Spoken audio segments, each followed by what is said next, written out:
Praise the lord. Revival voice TV program చూస్తున్న మీ అందరికీ మా హృదయపూర్వక వందనాలు తెలియజేస్తున్నాం.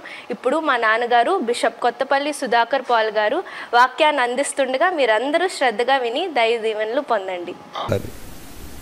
నీ జీవితం ద్వారానే చాలా మంది ప్రభు దగ్గరికి రాగలుగుతారు. నీ స్వభావం ద్వారా, నీ ప్రవర్తన ద్వారా అనేకులు ఆకట్టుకోగలరు. ఒక మాట వినండి, మీరు అనొచ్చు పాస్టర్ గారు ఇది ఎవరు చేశారని.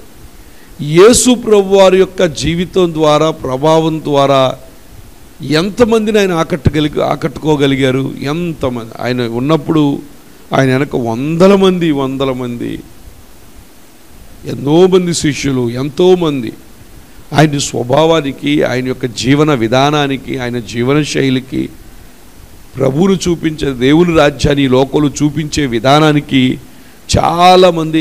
అంటే మన జీవితం చాలామందిని ప్రభావితం చేసే జీవితంగా ఉంటుంది. అందుకే మన స్వభావం ఎలా ఉండాలి, అనేకుల్ని ఆకర్షించే స్వభావాలుగా ఉండాలి. కొంతమంది స్వభావం ఉంటుంది ఎప్పుడు అసూయ, ద్వేషం, ఎవరిని పైకి వస్తే ఓర్చుకోలేని తనం ఉంటుంది. వాళ్ళే ఎప్పుడు పైన ఉండాలి, మిగతా వాళ్ళందరూ కూడా అణిగిపోయి ఉండాలనుకోండి. అది మంచి స్వభావం కాదు. అది నేను తక్కువ ఉండి మిగతా వాళ్ళు పైన ఉండాలనుకుంటారే, వాళ్ళని దేవుడు ఎక్కువగా దీవిస్తాడు. దేవుడికి స్తోత్రాలు చెల్లిద్దా. హల్లెలూయా. కాబట్టి మన స్వభావాలు అనేకులను ఆకర్షించే స్వభావాలుగా ఉండాలి. ఏంటి ఆ స్వభావం, ఎలాంటి స్వభావం చూస్తే గలతీయులకు రాసిన పత్రిక 5వ అధ్యాయము 22వ వచనం. ఆత్మఫలం ఏమనగా ప్రేమ, సంతోషము, సమాధానము, దీర్ఘశాంతము, దయాళత్వము, మంచితనము, విశ్వాసము, సాత్వికము, ఆశా నిగ్రహము. దేవునికి స్తోత్రాలు చెల్లిద్దాం. హల్లెలూయా. ఎవరి స్వభావం ఎదుటి వాళ్ళని ఆకర్షించగలుగుద్ది. లేకపోతే ఎవరు ఆకర్షణీయమైన స్వభావాలు కలిగి ఉన్నారంటే ఆత్మఫలము కలిగిన వారే. ఆత్మఫలము ఏమిటి?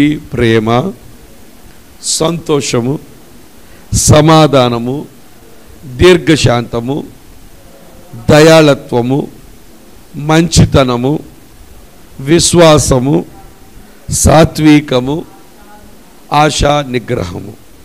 ఈ 9 గుణాలు కలిగిన వారి యొక్క స్వభావం ఎలా ఉంటుందంటే అనేకులను ఆకర్షించే స్వభావంగా ఉంటుంది. దేవునికి స్తోత్రాలు చెల్లిద్దాం. హల్లెలూయా. కాబట్టి మన జీవితంలో రక్షణ పొందిన తరువాత, బాప్తిసం పొందిన తరువాత మన యొక్క పాత రోత జీవితాన్ని, ఆ యొక్క పాత స్వభావాన్ని విడిచిపెట్టిన తరువాత నవీన స్వభావము కలిగిన వారుగా, ఆకర్షించే స్వభావం కలిగిన వారుగా మనం జీవించాలి. ఆ స్వభావంలో మనలో ఏముండాలి? ప్రేమ ఉండాలి. నిజంగా ఈరోజు అంచె దినాల్లో ప్రేమ చల్లారిపోతుందంట. ఎవరిని ప్రేమించలేని స్థితి, నాది నేనే అనే స్వభావాల్లోకి రాకడ సమయంలో అందరూ కూడా వెళ్ళిపోతారు. నాదే అంటే ఒక స్వార్థపూరితమైన బ్రతుకుల్లోకి చాలామంది వెళ్ళిపోతూ ఉంటారు. కానీ దేవుని బిడ్డలమైన లోకం ఎట్లా వెళ్ళిపోయినా మనం ఆత్మఫలము కలిగిన వారుగా, రక్షింపబడిన ఆత్మలోంచి రావలసిన ఫలం ఏమిటయా అంటే, ఆ స్వభావం ఏమిటయా అంటే మరి అనేకులను ప్రేమించే స్వభావంగా ఉండాలి. ప్రభు కూడా ఈ లోకంలో ఉన్నప్పుడు అందరినీ ప్రేమించాడు. పాపాత్మరాలు స్త్రీ వస్తే ఆమెను అందరైతే ద్వేషించారు, ఆమెను రాళ్లతో కొట్టి చంపాలనుకున్నారు. దేవుడైతే ప్రతివాన్, ఇంకా చెప్తే ఆయన శిష్యుల్లో ఒక శిష్యుడైతే ప్రభువుని అప్పగించడానికి, ఇస్కరియోతు యోధా ప్రభువుని అప్పచెప్పడానికి, ప్రభువుని అమ్మేయడానికి ఎంతో సిద్ధంగా ఉన్న ఆ యొక్క మరి అటువంటి స్వభావం కలిగిన వ్యక్తి ప్రభుతోనే జీవిస్తున్నాడు. కానీ ఆయన స్వభావం ఎలాగుంది? ప్రభువుని అప్పచెప్పే స్వభావం, కానీ అనేకులు ప్రభు దగ్గరికి ఆకర్షించే స్వభావం ఉందా? లేదు. మన యొక్క స్వభావాలు ఎలాగుండాలి? ఆకర్షించే స్వభావాలుగా ఉండాలి. దేనికి స్తోత్రాలు చెల్లిద్దాం.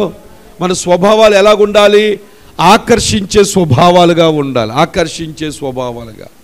ఏది ఆకర్షిస్తుంది ఈ లోకంలో? నశించిపోయే ఆత్మలను ఆకర్షించే స్వభావం ఏంటంటే ఈ 9 గుణాలు కలిగిన స్వభావం. చూడండి, బైబిల్లో మనకు తెలుసు తప్పిపోయిన కుమారుడు ఉన్నాడండి. తప్పిపోయిన కుమారుడు ఏం చేశాడు? తండ్రికి వ్యతిరేకంగా జీవించాడు. మరి ఎంతగానో మరి తండ్రిని కాదనుకొని తన ఆస్తి తీసుకుని తన స్నేహితులతో ఎంజాయ్ చేయడానికి స్నేహితుల్ని ఎక్కువగా ప్రేమించాడు. తండ్రి ఇంటిని కన్నా స్నేహితులతో జల్సాలు చేయడానికి, స్నేహితులతో తిరగడానికి, స్నేహానికే విలువిచ్చాడు. కానీ తండ్రికి విలువ ఏం చేశాడు? ఆ ఆస్తి మొత్తం పట్టుకుని వెళ్ళిపోయాడు. ఆడికి ఇష్టం వచ్చినట్లుగా బ్రతికేశాడు భయంకరంగా. ఒక దినాన ఏమైపోయింది? ఆ ఉన్న డబ్బులు కాస్త అయిపోయినాయి. ఆ స్నేహితులు కూడా వదిలి వెళ్ళిపోయారు. ఈ లోక స్నేహాలు ఎలాగుంటాయి తెలుసా? నీ దగ్గర డబ్బు ఉంటే అందరూ స్నేహితులే. నీకు ధనం ఉందా, అసలు నిన్ను తీసుకెళ్ళి ఏ పెళ్ళికి వెళ్ళినా నిన్ను ముందు కూర్చోబెడతారు. ఈ యొక్క డబ్బులు అయిపోగానే వెంటనే ఏమైపోయిందో తెలుసా? స్నేహితులంతా కూడా వదిలిపెట్టేసి వెళ్ళిపోయారు. ఆఖరికి మరి రోజు మంచి ఆహారం తిన్న వ్యక్తి, ఎంతో జల్సాలు చేసిన వ్యక్తి డబ్బులు లేవు.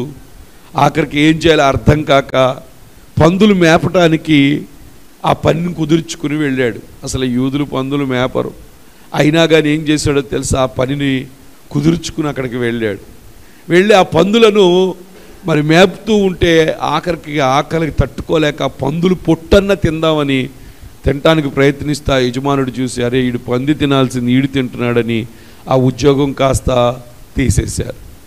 తీగానే వెంటనే ఆలోచించాడు, అయ్యో బుద్ధి వచ్చిందంట, అయ్యో ఇదిగో మా తండ్రి ఇంట ఉన్న పనిచేస్తున్న వాళ్ళందరూ ఎంత ప్రేమించబడుతూ ఎంతో చక్కగా ఉన్నారు. నేనే నా తండ్రికి వ్యతిరేకంగా జీవించి, నా తండ్రికి ఎంతో ఆయాసకరంగా జీవించి, నేను ఎంతగానో దేవునికి వ్యతిరేకంగా బ్రతికి, నేను తండ్రికి వ్యతిరేకంగా, దేవునికి వ్యతిరేకంగా, సమాజానికి వ్యతిరేకంగా బ్రతికి నా యొక్క స్థాయి మొత్తాన్ని నేను కోల్పోయాను, పోగొట్టుకున్నాను. కాబట్టి నేను మళ్ళీ ఇంటికి వెళ్ళి కుమారుడిగా అనిపించుకునే కన్నా నేనేం చేస్తానో తెలుసా? పనివాడుగా చేరతానని ఇంటికి దారి పట్టాడు. ఇంటికి వస్తూ ఉండగానే నిజంగా తండ్రి స్వభావం ఎలాగుందో తెలుసా? ఆ కుమారుని ఆకర్షించే స్వభావంగా ఉంది. అందుకే ఇంటికి వచ్చాడు. ఆ దూరంగా ఉండగానే నిజంగా ఆ తండ్రి ఆకర్షించే స్వభావం అని చెప్పడానికి ఏంటో తెలుసా? కుమారుడు ఒక్క అడుగు వేస్తుంటే తండ్రి ఏం చేశాడు తెలుసా? పరిగెట్టుకుంటా వెళ్ళిపోయి ఆ మురికిలో ఉన్న వ్యక్తి ఆయన కౌగిలించుకుని ఇంటికి తీసుకొచ్చి ఎంతగానో స్నానం మరి వస్త్రాలు ఇచ్చి, ఉంగరం ఇచ్చి, చెప్పులిచ్చి ఎంతో గొప్పగా విందు చేశాడు. దేవునికి స్తోత్రాలు చెల్లిద్దాం. చూడండి, ఈ తండ్రి స్వభావంలో ఎంత ప్రేమ. నిజంగా ఇంకా ఆయన చెప్దాం అనుకుంటున్నాడు, అయ్యా తండ్రి ఇదిగో నేను నీ కుమారుడుగా కాదు పనివాడుగా ఉంటానని చెప్పినప్పుడు అసలు ఆ మాటలు ఏం పట్టించుకోకుండా పోగొట్టుకున్న స్థానాన్ని ఏం చేశాడు తెలుసా? ఆయన ఇవ్వటం జరిగింది. దేవునికి స్తోత్రాలు చెల్లిద్దాం. కానీ పెద్ద కుమారుడు ఆయన స్వభావము బాగుంది. ఆయన ఆకర్షించే స్వభావం లేదు. ఆయన ఇంత కుళ్ళుకున్నాడు. ఏమని తెలుసా? ఏనాడన్నా నాకు ఏదైనా పార్టీ చేశాడా? ఏనాడన్నా ఏదన్నా నాకు ఒక పశువుని, నాకు నా స్నేహితులకి ఒక గొర్రెను కానీ మేకను కానీ విందు చేసుకోవడానికి ఇచ్చాడు? ఇవ్వలేదు. చూడాడు, పాడు చేసి వస్తే కూడా వాడికి ఎంత చేస్తున్నాడు. చూడండి, రెండిట్లో ఎంత తేడా ఉంది. తండ్రితో ఉన్నప్పటికీ కూడా పెద్ద కుమారుడు యొక్క స్వభావము సరిగ్గా లేదు.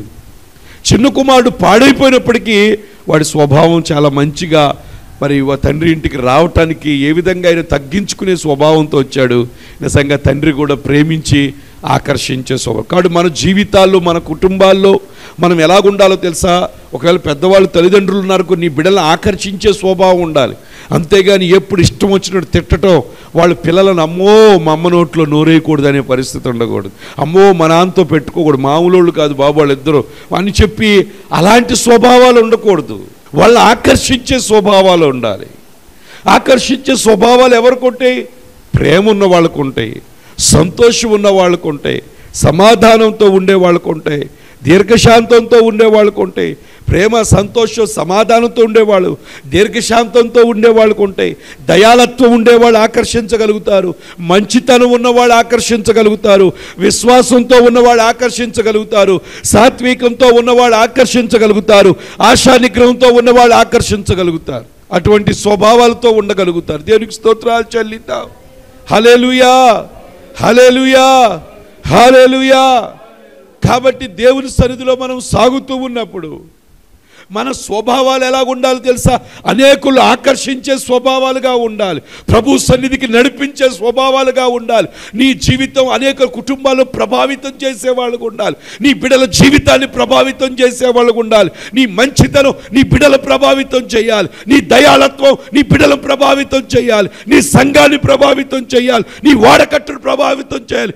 అనేకులు నువ్వు ఎలాగుండాలో తెలుసా? ఆకర్షించే స్వభావాలుగా. ఈ లోకానుసారంగా నువ్వు జీవిస్తే నీ జీవితం ద్వారా అనేకులు నరకానికి నువ్వు నడిపించేస్తావు. యేసు ప్రభు వారు ఒకరోజు సమరయ ప్రాంతానికి వెళ్ళారు. ఒక సమరయ స్త్రీ ఉంది, ఎంతో పాడు జీవితంలో జీవిస్తుంది. అప్పటికే 5 భర్తలు అయిపోయారు ఆమెకి. అంటే ఆమె చాలా భర్తలు మార్చే పరిస్థితిలో ఉందామా. ఆ యొక్క మిట్ట మధ్యాహ్నం ఏం చేసింది? నీళ్లు తోడుకోవడానికి వచ్చింది. కానీ ప్రభువారు ఆ యొక్క బావి దగ్గరికి వెళ్ళి ప్రభువారి యొక్క స్వభావము, ప్రభువారి యొక్క మాటలు ఇవన్నీ కూడా ఏం చేసింది తెలుసా? ఆ బ్రతుకుని మార్చేసి ఆమె ఏమన్నా తెలుసా? ఊరు వెళ్ళి నేను చేసినవన్నీ నాతో చెప్పిన వాడిని నేను చూశానని చెప్పి ఊరికెళ్ళి ఒక స్వార్థికురాలుగా మారిపోయి ఊరినే మార్చేసింది. ఊరు వాళ్ళు అన్నారు, ఇంకా నువ్వు చెప్పిన దాన్ని బట్టి కాదు, మేము కూడా తెలుసుకున్నాం, మేము కూడా ఆకర్షితులయ్యాం. నిజంగా ఆయన అనేకులు దేవుని సందుకి నడిపించేవారుగా మరి ప్రభు కనపడ్డారు. దేవునికి స్తోత్రాలు చెల్లిద్దాం. కాబట్టి ప్రియమని ఇంకా చూడండి, ఇంకా మీరు ప్రభు యొక్క స్వభావం మీరు చూస్తే సిలువ మీద ఆయనని ఎంత కొడుతూ అసలు ఒళ్ళంత అయిపోయినా ఆయన ఎలాంటి మాటలు తెలుసు? తండ్రి, వీరు ఏమి చేయుచున్నారో వీరు ఎరుగను కనుక వీరిని. నిజంగా ప్రభు యొక్క స్వభావం ఏమైందో తెలుసా? అనేకులను ఆకర్షించు. పేతురు ఆయనతో తిరిగి ముమ్మారు అబద్ధం ఆడితే మళ్ళీ క్షమాపణ అడగగానే మళ్ళీ పేతురుని వదిలిపెడతాం కానీ ఇష్టపడ్డాడు. మళ్ళీ పేతురు దగ్గరికి వచ్చి నా గొర్రెలను పాలించు, నా గొర్రెలను మేపు, నా గొర్రెలను సంరక్షించు అని చెప్పి మళ్ళీ పేతురుని వదిలిపెట్టుకోకుండా ఆయన చూడండి. అలాంటి స్వభావం మనలో ఉండాలి. అంతేగాని ప్రభు నామానికి మహిమ తెచ్చే మహిమ త్యాని లేకపోతే అవమానం తెచ్చే స్వభావం మన జీవితాల్లో ఉండకూడదు. మన మాటలైనా మన ప్రవర్తన అయినా మన నడవడికైనా ఎవరిది ఎక్కడ జీవిస్తున్నా మన ఆ ప్రాంతంలో ఎలాగుండాలో తెలుసు? ఆ ప్రాంతానికి వెలుగ్గా మనం ఉండాలి. ఆ ప్రాంతానికి మహిమ తెచ్చేవారుగా ఉండాలి. ఆ కుటుంబానికి మహిమ తెచ్చే బిడ్డలుగా మనం ఉండాలి. లేకపోతే మనం అనేకులు అలా ఉండకపోతే మన జీవితంలో దేవుని నామానికి అవమానం తెచ్చిన వారుగా అయిపోతాం. దేవునికి స్తోత్రాలు చెల్లిద్దాం. అందుకే ఈ ఫలము కలిగిన వారుగా మనం ఉండాలి. రక్షణ పొందిన తర్వాత ఫలాన్ని బట్టే ఆ చెట్టు మంచిదా చెడ్డదా అని చెప్తారు. ఆ తిన్న కాయని బట్టి అబ్బా ఈ చెట్టు చాలా మంచిదండి, అయ్యా ఈ చెట్టు చాలా తీపిదండి, బా ఈ చెట్టు ఎంత బాగుందండి అని నువ్వు తిన్న ఫలము లేకపోతే ఆ పండును బట్టి చెప్తాం. అలాగే ఇప్పుడు నీ జీవితంలో వస్తున్న నీ స్వభావాన్ని బట్టి నువ్వెవరో తెలిసిపోతుంది. నీలో ప్రేమ ఉందా?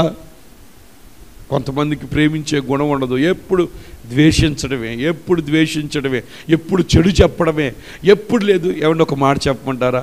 శాస్త్రులు పరిశీలకు ఒక నీతి ఉందండి తెలుసా? వాళ్ళ కంట్లో దూలం పెట్టుకునంట ఎదుటి వాళ్ళ కంట్లో నలుసులు వెతుకుతారంట. వాళ్ళ జీవితాలు సరిగ్గా లేవు కానీ ఎదుటి వాళ్ళ మీద నేరాలు మోపుతూ ఉంటారు. ఎదుటి వాళ్ళు మోయలేని భారాలు మోపుతూ ఉంటారు. వాళ్ళు ఎంత భారం కూడా మోయలేరంట. అట్లాంటి శాస్త్రులు పరిశీల నీతి కంటే మన నీతి ఏమవ్వాలో తెలుసా? అధికమవ్వాలి. దేవునికి స్తోత్రాలు చెల్లిద్దాం. హల్లెలూయా, హల్లెలూయా. అంతేగాని మనం ఇష్టానుసారంగా బ్రతకటానికి వీల్లేదండి. ఒక దినాన కొన్ని కోట్ల సంవత్సరాలు మిలియన్ ఇయర్స్ జీవించబోయే ఆ ప్రాంతానికి, ఆ దేశానికి మనం వెళ్ళబోతున్నాం. ఆ పునాదులు గల పట్టణానికి మనం వెళ్ళిపోతున్నాం. ఈ తాత్కాలికమైన 60, 70, 80 సంవత్సరాల కొరకు నీ స్వభావంలో మార్పు లేకోకుండా, నీ స్వభావంలో దయ్యం స్వభావంతో జీవిస్తూ, అసూయ స్వభావంతో జీవిస్తూ, శరీర కార్యాలతో స్వభావంతో జీవిస్తూ, ఆత్మ కార్యాలు పక్కన పడేసి, ఆత్మ ఫలాన్ని పక్కన పడేసి నువ్వు జీవిస్తే నీ బ్రతుకులో ఎంత మాత్రం కూడా ఉపయోగం లేనే లేదు. దేవునికి స్తోత్రాలు చెల్లిద్దాం. హల్లెలూయా. కాబట్టి మన స్వభావాలు ఎలాగుండాలి? ఆకర్షించే స్వభావాలుగా ఉండాలి. అనేకులను ఆకర్షించే స్వభావాలుగా ఉండాలి. ఆకర్షించే స్వభావాలు ఉండాలి అంటే నీలో ఆత్మఫలం ఉండాలి. ఆత్మఫలంలో వచ్చే గుణాలు ఏంటో తెలుసా? ప్రేమ ఉండాలి, తర్వాత ఏముండాలి? సంతోషం ఉండాలి, తర్వాత ఏముండాలి? సమాధానం ఉండాలి, తర్వాత ఏముండాలి? దీర్ఘశాంతం ఉండాలి, తర్వాత ఏముండాలి? దయాలత్వం ఉండాలి, తర్వాత ఏముండాలి? మంచితనం ఉండాలి, తర్వాత ఏముండాలి? విశ్వాసం ఉండాలి, తర్వాత ఏముండాలి? సాత్వికం ఉండాలి, తర్వాత ఏముండాలి? ఆశా నిగ్రహం ఉండాలి. ఇటువంటి ఫలము కలిగి, ఈ ఫలములో ఉన్న ఈ గుణాలు కలిగి నువ్వు జీవిస్తే అనేకులు నువ్వు ఆకర్షించగలుగుతావు. ఎక్కడికి ఆకర్షించగలుగుతావు? నీ దగ్గరికి కాదు, ప్రభు దగ్గరికి నువ్వు ఆకర్షించగలుగుతావు. నువ్వు చెప్పిన మాట అందరూ వింటారు. నువ్వు చేయకుండా, నీ బ్రతుకులో మార్పు రాకుండా, ఈ గుణాలు నీలో కనబడకుండా నువ్వు ఎంతమందికి చెప్పినా ఎవ్వరు కూడా నీ మాటకు ప్రాధాన్యత ఇవ్వరు. దేవునికి స్తోత్రాలు చెల్లిద్దాం. హల్లెలూయా, హల్లెలూయా. కాబట్టి మనము మన జీవితాలు ఎలాగుండాలి తెలుసా? ఆకర్షించే స్వభావాలు కలిగిన వారుగా మనం ఉండాలి.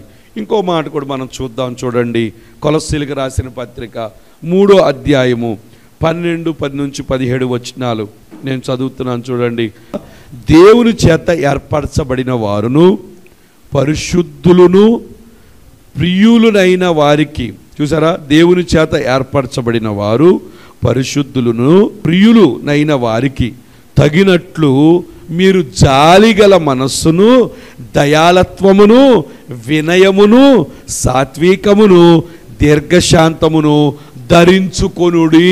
ఏం ధరించుకోవాలి? చాలామంది బంగారం ధరించుకుంటే అబ్బా ఎంత ఆనందమో, లేకపోతే పట్టుబట్టలు కట్టుకుంటే ఎంత ఆనందమో. అసలు మనం ఎంత గొప్పవాళ్ళమో అని చెప్పుకోవడానికి మన మీద ఉన్న అలంకరణ బట్టి ఏంటో మనం గొప్పగా ఫీల్ అవుతుంది. ఇక్కడ ప్రభు ఏం చెప్తున్నారు తెలుసా? అపోస్తలుడైన పౌలు, ఇదిగో మీరు ఎవరో తెలుసా? దేవుని చేత ఏర్పరచబడిన వారు మీరు. కాబట్టి మీరు ఏం ధరించుకోవాలి? మీరు దేవుని చేత ఏర్పరచబడిన వారు. అంతేకాదు, మీరు పరిశుద్ధులను ప్రియులునైన వారికి తగినట్టుగా, దేవునికి ఇష్టమైన బిడ్డలుగా తగినట్టుగా మీరేం చేయాలి? ఏం ధరించుకోవాలంట? జాలిగెనగిన మనస్సు ధరించుకోవాలి. ఏం ధరించుకోవాలి చెప్పండి? జాలి కలిగిన మనస్సు ధరించుకోవాలి, దయాలత్వమును ధరించుకోవాలి, వినయమును ధరించుకోవాలి. కొంతమందికి వినయం అంటే నచ్చదు. పేరు వినయ్ ఉంటుంది, వాళ్ళ జీవితంలో ఏముండదు. మన వినయ్ కాదులేండి, చెప్తున్నాను జనరల్గా. కొంతమంది పేరు చూస్తే సంతోషం అని ఉంటుంది. సంతోషమ్మ, ఆమె జీవితంలో ఎంత సంతోషం ఉండదు, ఎప్పుడు ఏడుస్తూనే ఉండదు. నా పేరు పెట్టారు సంతోషమ్మ కానీ నా జీవితంలో సంతోషమే లేదు. నేను ఎవరిని కూడా పెట్టలేకపోతున్నాను. ఇక్కడ ఏమంటాడు తెలుసా? ఇదిగో జాలిగల మనస్సు మీరు ధరించుకోండి, దయాలత్వాన్ని మీరు ధరించుకోండి, వినయమును ధరించుకోండి, సాత్వికమును ధరించుకోండి, దీర్ఘశాంతమును ఏం చేయాలంట? ధరించుకోవాలి. ఇవి ఎవరో నీకు పెట్టరు, నీకు నువ్వే ధరించుకోవాలి. ఎట్లా ధరించుకోవాలి? నేను దేవుని చేత ఏర్పరచబడిన బిడ్డను, నా స్వభావం అనేకులకి ఆకర్షించే స్వభావంగా ఉండాలి, అనేకులు నేను ఆకర్షించే స్థితిలో నేను ఉండాలి. కాబట్టి నేను దేవుని చేత ఏర్పరచబడిన బిడ్డను, పరిశుద్ధులుగా ఉండడానికి పిలువబడిన బిడ్డను, అలాగే ఏంటో తెలుసా? ప్రియులుగా ఉండటానికి పిలువబడిన బిడ్డను. కాబట్టి నేను రక్షింపబడిన నా ఆత్మల నుంచి ఏం ఫలం రావాలో తెలుసా? ఇదిగో ఈ గుణాలు నేను ధరించుకోవాలి, నేను అలాగే జీవించాలి. ఇదిగో జాలిగల మనస్సు నాలో ఉండాలి, దయాలత్వం నాలో ఉండాలి. పాపం పట్ల జాలి చూపించకూడదు నువ్వు. కొంతమంది పాపానికి జాలి చూపిస్తారు. ఫ్రెండ్స్ అందరూ తాగమంటున్నారు, అరే నిజంగా నా ఫ్రెండ్ అయితే నువ్వు తాగలరా, అరే మన స్నేహం నిజమైతే నువ్వు తాగలరా అనుకో, అప్పుడు జాలి చూపించాలా? అక్కడి నుంచి పారిపోవాలి. ఆ ఫ్రెండ్తో స్నేహం ఏం చేయాలి? ఇంకప్పుడుతో ఫినిష్. ఇంక వాడు అవసరం లేదు నీకు. వాడు ఖచ్చితంగా నీ బ్రతుకుని ఏం చేస్తాడు? వాడు పాడు చేసేస్తాడు. వాడు పాడైపోయాడు. తాను చెడ్డ కోతి వనం వల్ల ఏం చేసిందంట? చెడిపోయాడు.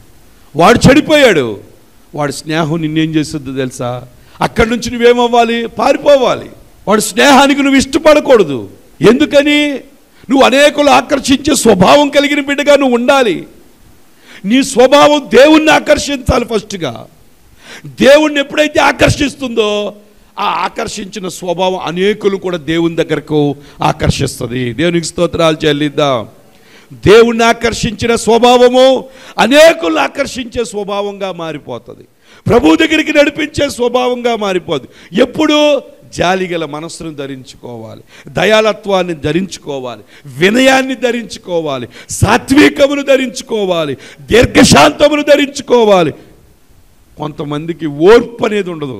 ఎవరైనా చిన్న మాట అంటే అరుపులు, కేకలు, పళ్ళాలు ఇసరగొట్టి టేబుల్ మీద దాన్ని కొట్టి దీన్ని కొట్టి, దీర్ఘశాంతం లేదు, అసలు శాంతం లేదు. నేను ఇంకోటి చెప్పిన, దీర్ఘశాంతం లేని వారి జీవితంలో బీపీ, షుగర్లు ఎక్కువైపోతాయి.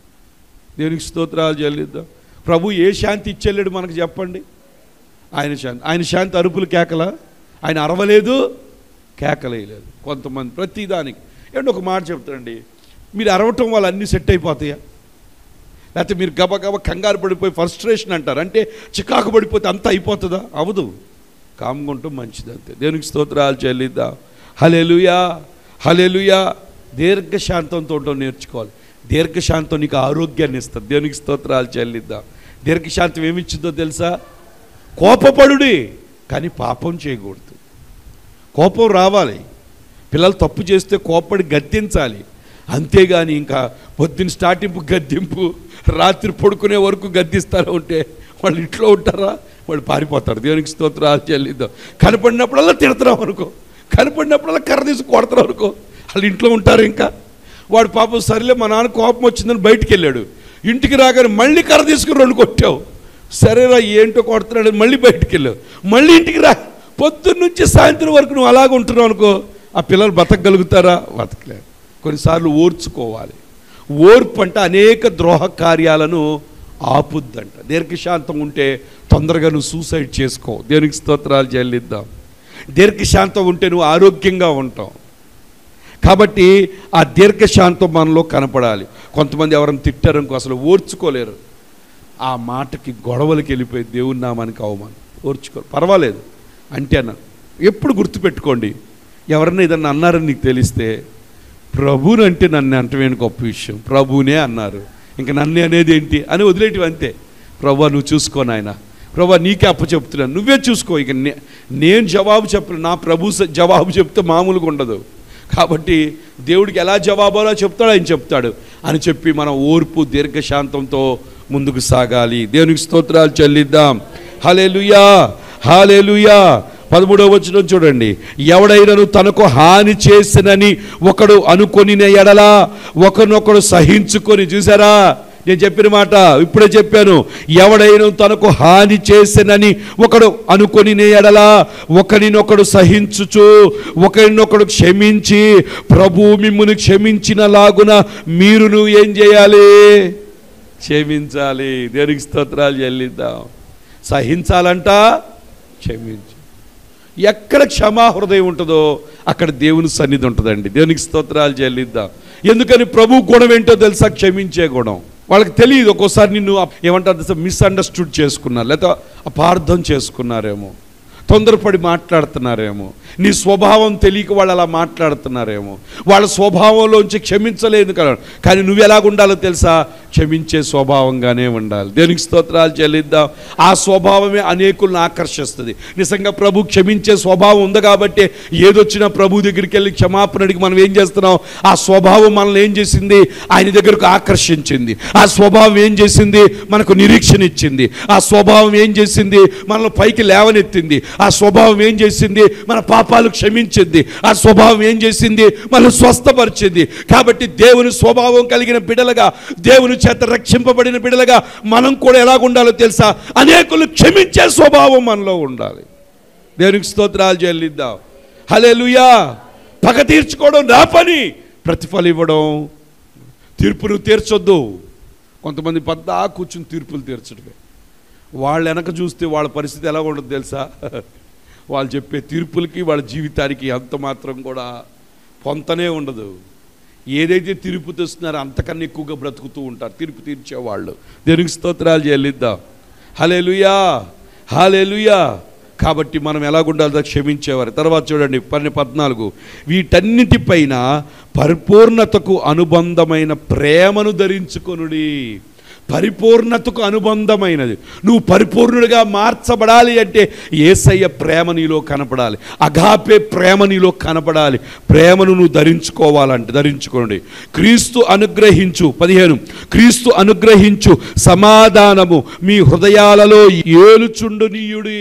క్రీస్తు అనుగ్రహించు సమాధానము మీ హృదయాలలో ఏలుచుండనీయుడి.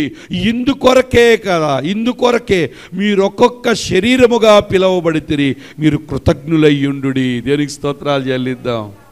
చూసారా ఎలాగుండాలి, ఎంత మంచి మాటలు. ఇలాంటి స్వభావం కలిగిన వారే ఆకర్షించగలుగుతారు అనేకుల్ని. ప్రభువుని ఆకర్షించగలుగుతావు. ప్రభువుని ఆకర్షించగలిగిన బిడలు, ప్రభువుని నమ్ముకున్న బిడలు అనేకులు ప్రభు దగ్గరికి కూడా తీసుకురాగలుగుతాం. ఇక్కడ ఎంత మంచి మాట చెప్తున్నాడంటే, క్రీస్తు అనుగ్రహించు సమాధానము మీ హృదయములలో ఏలుచుండనీయుడి.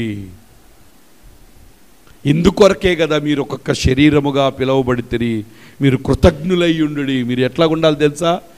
ఈ దినాన్ని బట్టి కృతజ్ఞత ఉన్న దాంట్లో సాటిస్ఫాక్షన్గా కృతజ్ఞతతో కలిగి బ్రతకాలి. మనం దేవునికి స్తోత్రాలు చెల్లిద్దాం. 16వ వచనం, సంగీతములతోనూ కీర్తనలతోనూ ఆత్మ సంబంధమైన వాద్యములతోనూ ఒకరినొకడు బోధించుచు బుద్ధి చెప్పుచు కృపాసహితముగా మీ హృదయాలలో దేవుని గూర్చిన గానము చేయుచు సమస్త విధమైన జ్ఞానముతో క్రీస్తు వాక్యము మీలో సమృద్ధిగా నివసింపనీయుడి. చూసారా, దేవుని వాక్యాన్ని ఏం చేయాలంటే సమృద్ధిగా మన హృదయాలలో నివసింపనీయాలంట. దేవునికి స్తోత్రాలు చెల్లిద్దాం. సంగీతంతో కీర్తనలతో ఆత్మ సంబంధమైన పద్యములతో ఒకరినొకడు బోధించుచు బుద్ధి చెప్పుచు కృపాసహితముగా మీ హృదయాలలో దేవుని గూర్చిన గానము చేయుచు సమస్త విధమైన జ్ఞానముతో క్రీస్తు వాక్యము మీలో సమృద్ధిగా నింపనీయుడి. ఉదయకాలం మనం ఏం చేస్తున్నాం తెలుసా? దేవుని వాక్యాన్ని ఏం చేస్తున్నాం? మనం హృదయంలో ఫస్ట్ నింపుకుంటున్నాం. చెడుని నింపుకోవడం కన్నా, వార్తలు నింపుకోవడం కన్నా, వార్తలు తీయగానేంటి అక్కడ చచ్చిపోయారు, ఇక్కడ చచ్చిపోయారు, అదే అయిపోయింది, ఇదే న్యూస్ పేపర్ చదివిన ఎవరైనా సంతోషంగా ఉంటారో భయం పుట్టుద్దా? లోకంలో జరిగే వార్తలన్నిటి వల్ల భయమే కానీ ఎవరికి సంతోషం ఉంటుందా? ఉండదు, ఎవరికి ఉండదు. ఇంకా మన జీవం సగం హరించిపోతుంది. కానీ ఇక్కడ చూస్తే ఏమంటున్నాడు తెలుసా? మన హృదయాలు దేంతో నింపుకోవాలంట? క్రీస్తు వాక్యము మీలో సమృద్ధిగా నివసింపనీయుడి. దేవునికి స్తోత్రాలు. మన హృదయంలో ఏది నివసించాలి చెప్పండి? దేవుని వాక్యం, దేవుని పాటలు, దేవుని పద్యాలు, వీటితో మన హృదయాన్ని నింపుకోవాలంట. 17 మరియు మాట చేత కానీ క్రియ చేత కానీ మరి ఏమి చేసినను ప్రభు అయిన యేసు ద్వారా తండ్రి అయిన దేవునికి కృతజ్ఞతాస్తుతులు చెల్లించుచు సమస్తము ఆయన పేరట చేయడు. వినండి, మాట చేతగాను క్రియ చేతగాను మీరు ఏమి చేసినా ఎవరికి కృతజ్ఞతాస్తుతులు చెల్లించాలి? నువ్వు చేసి ఎదుటి వాళ్ళని తిట్టకూడదు. ఎదుటి వాళ్ళకి నిద్రపోదు. దేవునికి స్తోత్రాలు చెల్లిద్దాం. హల్లెలూయా, హల్లెలూయా. చేసి ఎదుటి వాళ్ళని మనం ఏం చేయాలి? తిట్టకూడదు. ఇక్కడ ఏమంటున్నాడు చూడండి, మరియు మాట చేత కానీ క్రియ చేత కానీ మీరు ఏమి చేసినను ప్రభు అయిన యేసు ద్వారా తండ్రి అయిన దేవునికి ఏం చేయాలంట? కృతజ్ఞతాస్తుతులు. అయ్యా, వారికి సహాయం చేసే కృప నాకు ఇచ్చావు, వారికి హెల్ప్ చేసే కృప నాకు ఇచ్చావు, వాళ్ళని ఆయన ఇదిగో నడిపించే కృప నాకు ఇచ్చావు. నాకు ఘనత కాదయ్యా, నన్ను ఆ స్థితిలో నన్ను ఉంచావు, వాళ్ళని ఆకర్షించే కృప నాకు ఇచ్చావు, వాళ్ళకి సహాయం చేసే స్వభావం నాకు ఇచ్చావు. ఇదిగో ఈ స్థితిలో నన్ను నిలబెట్టినందుకు నీకు వందనాలు, స్తోత్రాలని ఆయనకే మహిమ చెప్పాలి. మనం దేవునికి స్తోత్రాలు చెల్లిద్దాం.